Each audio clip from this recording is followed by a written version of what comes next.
Number 1.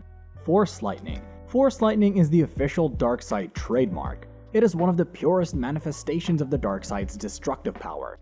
It isn't just blue flashy electricity, it's pain, raw power, and domination channeled through the fingertips of someone who's mastered rage. And if you think it's just for stunning enemies, it's not even close. The most iconic moment was when Darth Sidious, also known as Emperor Palpatine in Return of the Jedi, tortured Luke Skywalker. He didn't just want to kill him. He wanted to make him suffer. Sidious drew it out and poured voltage into Luke until his bones shaked without control. It wasn't out of necessity. He was just trying to send a message that the dark side wasn't just stronger. It was ruthless and cruel. But Sidious wasn't the first to use this trick. Count Dooku, trained by Yoda, later on got corrupted by Darth Sidious, wielded lightning with such precision. In Attack of the Clones, he dished out just enough voltage to knock out Anakin and Obi-Wan without killing them. It goes farther than this, cause in Legends, Darth Bane, the master of the Rule of Two, once channeled it as a mass destruction tool to destroy multiple enemies in a single strike. And in Revenge of the Sith, Mace Windu took the full brunt of it, leading to that infamous window toss moment. This ability doesn't just cause physical pain, it attacks the body, shakes the spirit, and crushes the will to fight. Craziest part is the fact that very few Jedi can withstand it, and even fewer can redirect or absorb it without serious damage. Yoda once caught lightning with his bare hands, but even he admitted it was dangerous. Force Lightning isn't a basic force power, it's the mark of a master, a declaration that the wielder has fully embraced the dark side. Number 2. Force Choke or Grip. While lightning may be flashy and dramatic, Force Choke is silent, efficient, cold, and just as deadly. No Sith made this power more legendary than Darth Vader, and the wild part, bro didn't just use it in combat, he used it as a reminder to everyone who went out of line. A classic example is in A New Hope, where Vader choked Admiral Motti during a council meeting on Death Star for questioning the Force in front of everyone. He literally didn't have to move a muscle, just a hand movement, and he was gasping. In The Empire Strikes Back, he took it a step further when he choked someone through a screen, proving distance doesn't matter when the dark side is involved. It wasn't about rage. Vader's choke was cold, calculated dominance. It showed that he didn't need to raise a weapon or even his voice to command fear and obedience, but that was all just business. The scariest moment was in Revenge of the Sith when Vader choked Padme on Mustafar, the woman he claimed to love, nearly killing her without hesitation. That scene changed everything.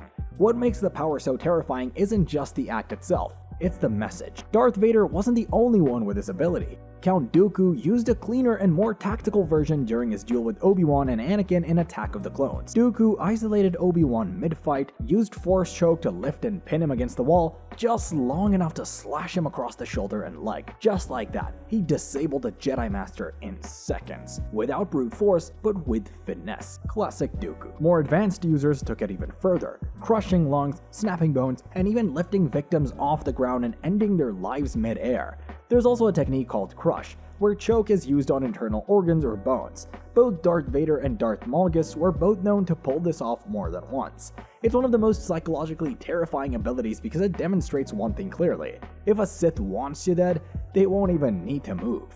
Classic Sith cruelty. Number 3. Force Drain. Force Drain lets a Sith literally suck the life out of their victims. Not just their strength, their very essence gets drained away.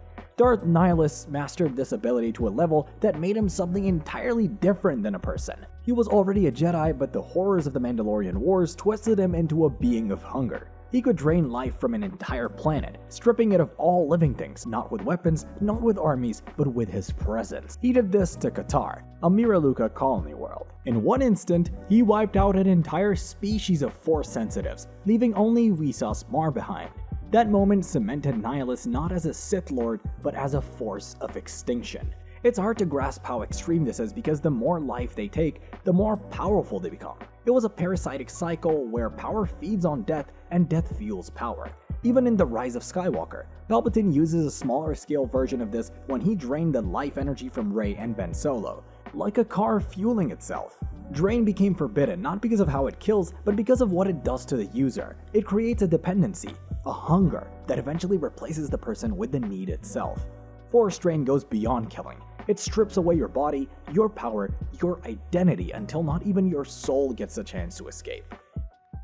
Number 4. Essence Transfer.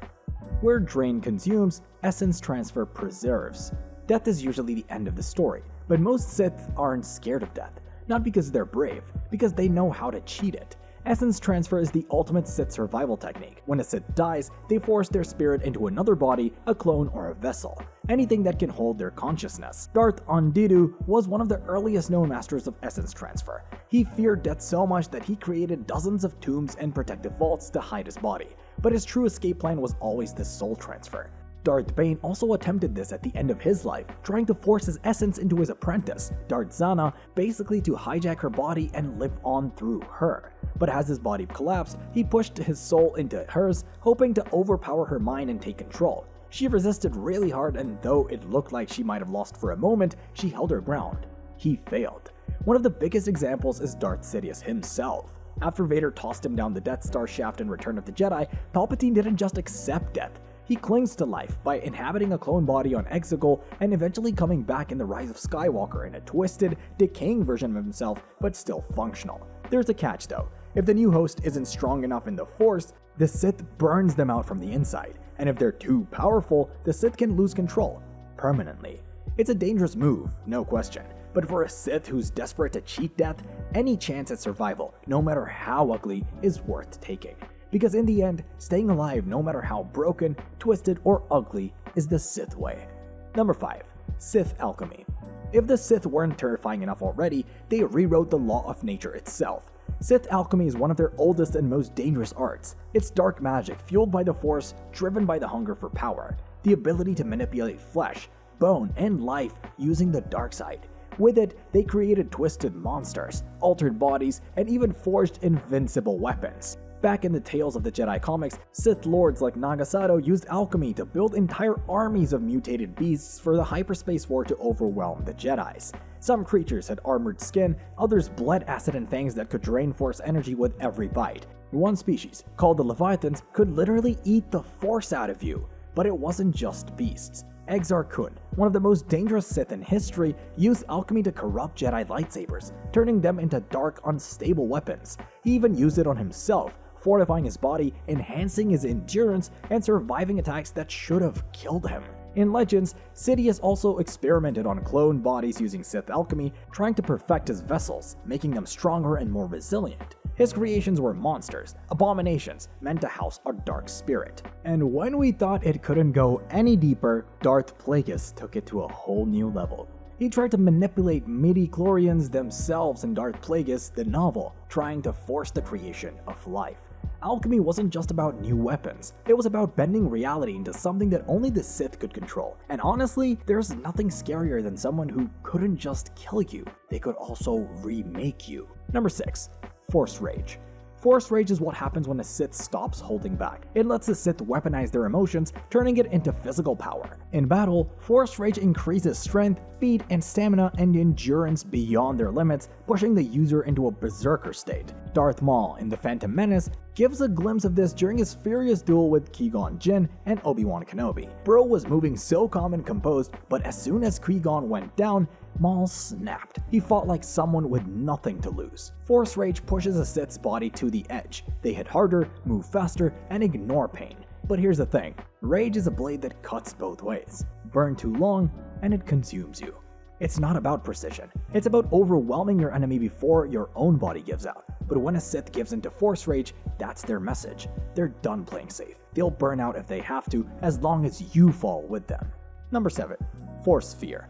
This ability isn't loud, it doesn't need to be, and doesn't leave bruises. It leaves scars. Not every Sith needed lightning, monsters, or sabers. Some could end battles before they even started, using only fear. They just whisper into your mind, and let your own nightmares do the killing. Force Fear, sometimes called Force Horror, attacks the mind. It fills enemies with panic, hallucinations, and overwhelming dread. It's not just intimidation, it's domination through the subconscious. In the Clone Wars series, when Yoda explores Moribund, he faces Force-induced visions so powerful that even he, the Grand Master himself, stumbles. That's what makes Force Fear dangerous. It doesn't matter how strong you are physically. If your mind breaks, your body follows. Darth Bane. weaponized Force fear to the point where entire armies would retreat just from sensing his presence. In the Old Republic, Sith Lords frequently used Force fear to paralyze their targets, cause illusions of failure, or even make enemies turn against each other. Force fear doesn't just exploit weakness, it creates it. Even their strongest warrior can fall when their mind collapses, and in the hands of a master, it could bring about the end of a life. Force fear reminds us that the greatest battles are fought in the mind. Number 8. Force destruction. When Force choke wasn't enough, when Force lightning was too precise, the Sith turned to pure annihilation. Force destruction is exactly what it sounds like. This is an ability of creating a concentrated mass of dark side energy into a sphere of volatile power and hurling it toward anything or anyone in the way they want to erase out of existence. Darth Maul wielded this ability in the Knights of the Old Republic during the Jedi Civil War, leveling entire structures when brute force was the only answer. So did Darth Bane in the Rule of Two novel, unleashing it in underground duels when he needed something that could incinerate force barriers and reduce solid stone to dust. Ancient Sith like Marka Ragnos and Naga Sato also mastered this technique, using it to break fortresses and destroy entire armies in a single devastating blast.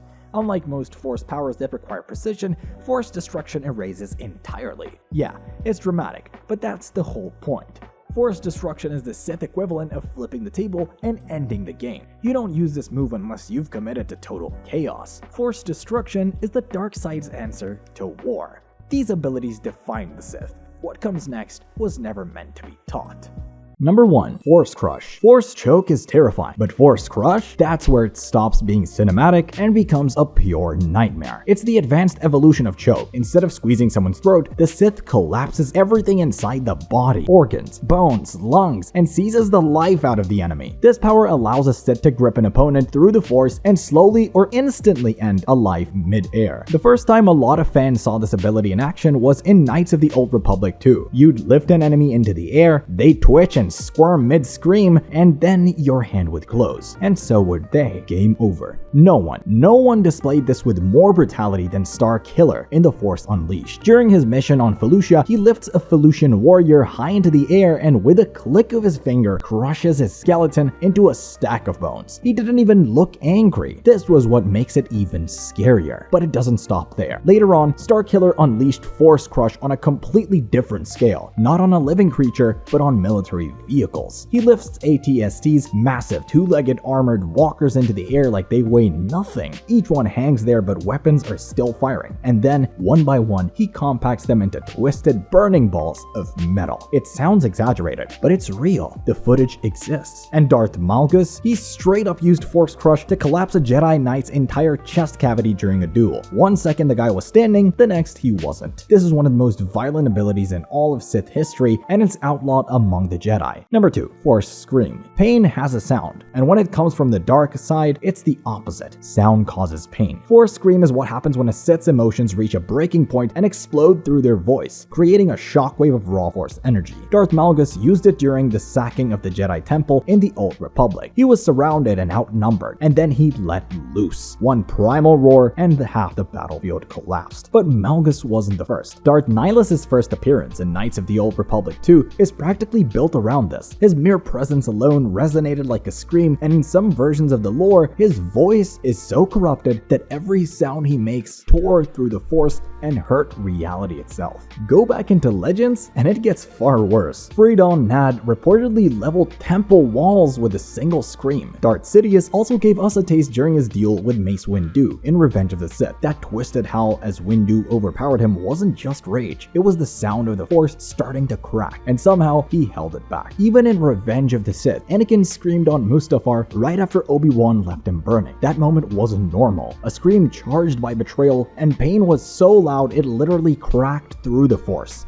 But this power isn't clean. It's raw, unstable, and dangerous even to the user. Because when a Sith screams like this, they're breaking. The blast can destroy everything in the area. And that's the point. It isn't about control. This is what happens when control is gone. It's rare for Sith to use this in battle. Not because they're weak, but because it's too strong and unstable. But when you hear it, when that scream hits, you know one thing for sure. Someone just lost everything, and they're taking the galaxy down with them. Number 3. Force Illusions. Now let's shift from the physical physical to the psychological. Force illusions is a silent kill. It makes the victim question whether they even exist or not. This is more than tricks of the eye. They are full sensory manipulations powered by the dark side. In the Clone Wars, Yoda visits the ancient Sith world Moraban. There he faced visions so vivid, he almost gives in. He saw dead friends, false futures, voices from the past, and even Darth Bane appears to him. But none of it was real. That's what made it so dangerous. Force illusions allow the Sith to warp someone's perception of reality, trapping them in fake environments, tormenting them with false images, or replaying their worst fears until they break. The target sees, hears, and sometimes even feels a reality that doesn't exist. They can make you think your allies turn on you, or worse, that you turn on them. To the victim, it's real. The fear, the failure, the betrayal, all of it is happening until it isn't. Darth Zana was a master of this technique. She could flood her enemies' minds with images or memories they never lived. In Darth Bane, Rule of Two, Jedi often fell for her illusions. The terrifying part is how subtle it can be. You don't always know when it starts. Sometimes the illusion only breaks after it's too late. Exar Kun was one of the most notorious users of this technique. In the Jedi Academy trilogy, long after his death, his spirit haunted the Massassi temples. He tricked entire groups of Jedi trainees into believing they were under attack, causing panic, betrayal, and death. That's the horror of Force illusions. You're the one doing the damage. The Sith just planted the seed. And the Sith love that, because illusions don't just hurt, they change you. You start seeing things in your sleep, hearing voices that aren't there, reacting to threats that never existed. The war continues in your head, long after the battle is over. That's why Force illusions are one of the most underestimated Sith abilities. Number 4. Force Plague. Some Sith kill with power, others take their time. Force Plague is the dark side's slow poison. This dark side ability corrupts the body over time, slowly breaking it down from the inside out. It infects the living tissues, weakens the body, decays the flesh, and slowly destroys one's connection with the Force. Freedon Nad was one of the earliest Sith Lords to use Force Plague on Jedi. In Tales of the Jedi, he infected opponents with dark side toxins that wore them down over hours. By the time they realized what was happening, they were already dying. The real pain is not how it kills, it's the weight that kills. They're alive just long enough to know they're losing. They feel the Force slipping away, their muscles crumbling, and the dark side crawls under their skins. Some Sith even customize their plague, tailoring it to exploit their target's specific fears. Blindness for a Jedi sharpshooter, madness for a diplomat, slow paralysis for a warrior. One famous user was Darth Dreer, an alchemist Sith hybrid who created plagues that attacked midichlorians directly. His technique spread like a curse, meaning it moved through the Force. It skipped the weak ones in the Force, and the strong ones suffered the most. It infected anyone who tried to heal or help the original victim. Touch them, you're next. Try to draw their pain into yourself, and you'll be the one screaming next. It was a trap, a test of compassion in a battlefield that punishes mercy. That's why the Jedi feared this power more than most, because it turned their strength, their empathy, into a weakness. Number 5. Sith Sorcery. We're talking ancient rituals, cursed objects, and whispers from spirits that haven't had bodies in centuries. Sith Sorcery reaches back to the roots, before lightsabers, before the Rule of Two, to when the Sith weren't just warriors, they were priests, dark priests, and their temple wasn't a battlefield, it was a tomb. Unlike combat-based Force powers, Sith Sorcery requires knowledge, time, and a terrifying degree of focus, but when done right, it breaks the very boundaries of what the Force is supposed to do. Back in the time of Exar Kun, Sith Sorcery was used to trap souls, possess Jedi, and even raise armies of the dead. He corrupted an entire Jedi temple with just a ritual. Didn't even lift a lightsaber. He just chanted. And when the Jedi showed up to stop him, their Padawans turned on them, one by one. Even Palpatine, with all his power, turned to sorcery in his most ambitious experiments, creating storms across space, concealing fleets with cloaking rituals, and sustaining life beyond death. Then there's Darth Zana, apprentice of Darth Bane. She could reach into your mind and twist it into knots. She made masters of the Forces scream out in pain when they couldn't tell illusions from reality. She inflicted their minds with madness. It's also heavily featured in the Book of the Sith, with sections dedicated to summoning spirits, shielding minds, and even suspending aging. Sith sorcery is very dangerous and is feared among the Siths. What makes it so dangerous is the unpredictability. The more powerful the spell, the greater the risk. One wrong word and the Force consumes you. Number 6. Dark Transfer. Here's where it gets weird, because not all Sith powers are about destruction. Some were made to heal. Dark Transfer was the first discovered by a Jedi healer, Cade Skywalker, and later on corrupted for personal use. It is a rare ability where the Sith heal someone and even bring someone back from the edge of death by forcing dark energy into their body. It sounds like something the Jedi would use. But here's the twist. It only works when it's fueled by pain. The user must summon intense emotions and channel it into someone else's body. It's like sterilizing a wound with fire. You survive, but it burns. Mitra Surik, the Jedi exile, was one of the few who truly mastered it. In Knights of the Old Republic 2, there was a moment where her companion, Mira, falls in battle, and Mitra knelt beside her. No words, just silence and the rising storm inside her. Instead of peace, she called on grief. Her hand trembled over Mira's chest, and dark side energy flooded into the wound. Mira gasped alive again, but something changed. Her body was saved, her soul maybe not.